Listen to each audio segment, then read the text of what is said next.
Merci beaucoup. Et ben bonsoir à tous et bienvenue. On a des gens d'un peu partout et ça fait plaisir. Il y a des têtes qu'on reconnaît, il y a des têtes qu'on ne reconnaît pas et puis on apprendra à se connaître pendant le festival, j'espère. On est 3, donc il y a 2 délégués nationaux, Maxime et Martina. Moi je m'appelle Timicha, je suis extra-déléguée nationale, ça veut dire qu'eux ils représentent la France, moi je représente les Outre-mer. On sera vos référents un peu pour le festival, donc si vous avez quelques questions que ce soit, on est là. Tout le monde est au même niveau ici, donc tutoyez-vous, soyez à l'aise, faites comme chez vous. On va créer un espace agréable pour pouvoir travailler sur des questions qui sont importantes pour tout le monde, pour notre jeunesse. Il y a une stratégie du coup européenne et nous avons 11 objectifs de jeunesse qui s'appellent les Youth Goals. Et donc les festivals Provox s'inscrivent dans cette stratégie européenne. Donc nous allons travailler sur 2 de ces Youth Goals. Le numéro 3 qui est des sociétés inclusives et le numéro 10 qui est une Europe verte et durable. Merci beaucoup pour votre attention en tout cas. Et puis ça y est, c'est parti. Le Festival Provox, c'est beaucoup de choses. C'est un événement festif, collaboratif qui fait interagir des jeunes de différents milieux de 15 à 25 ans avec des hommes politiques, des femmes politiques et puis des représentants associatifs qui sont à la fois dans le réseau du Conseil national de jeunesse français et en dehors de ce réseau-là.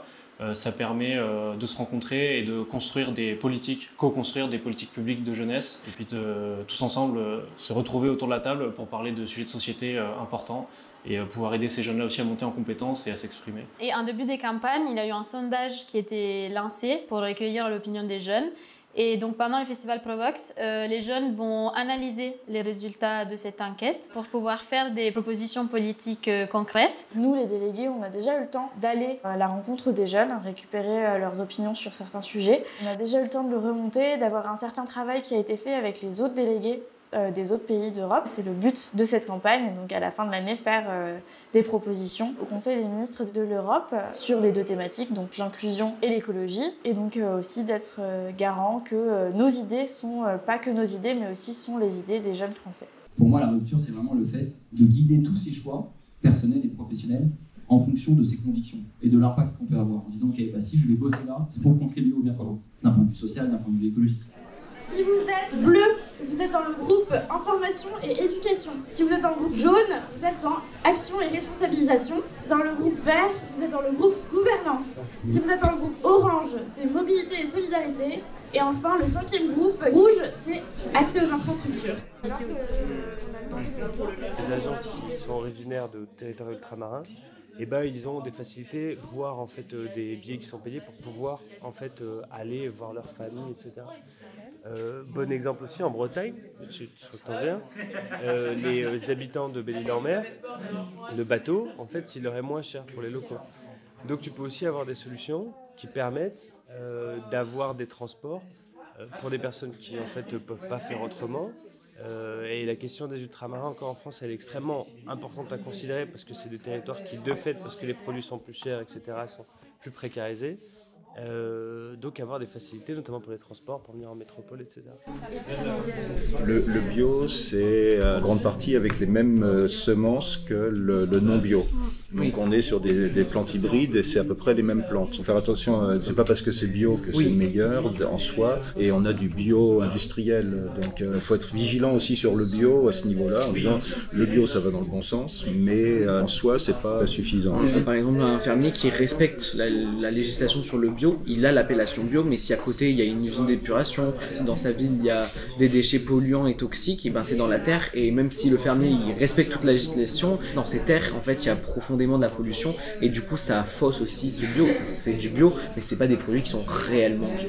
Même si à côté il y a un paysan qui utilise des pesticides, en soi, voilà, c'est ça, ça coule. Au final, c'est même plus bio.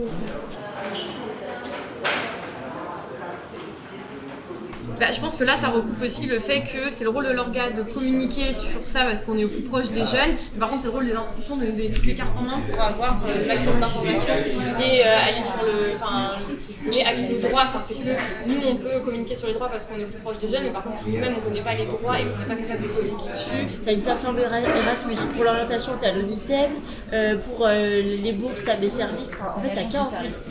Oui, tu as trop de trucs. Et du coup, genre une plateforme où il y a la mobilité, où il y a l'orientation, où il y a les aides sociales, toi déjà qui regroupe tous les trucs de la jeunesse.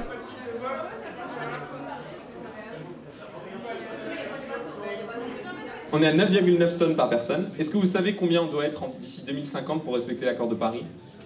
2 tonnes. Donc, on pollue 5 fois trop. Et donc maintenant, le plus important, ça va être de passer à l'action. Merci beaucoup.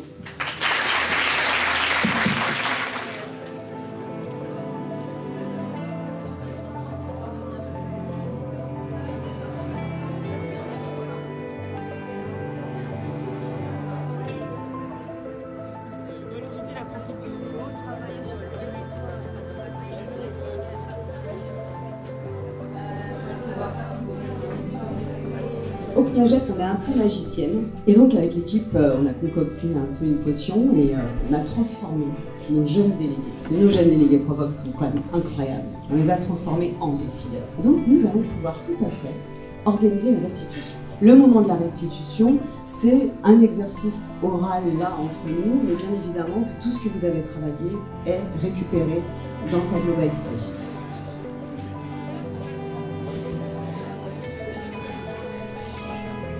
Étant donné que le kérosène et les avions ne sont pas taxés, là où les trains le sont, donc il suffirait très juste de taxer une des entreprises de transport qui est la plus polluante pour permettre de développer celles qui le sont beaucoup moins. Aujourd'hui, le sens commun défini pour la mobilité, c'est le voyage et c'est un déplacement à l'étranger.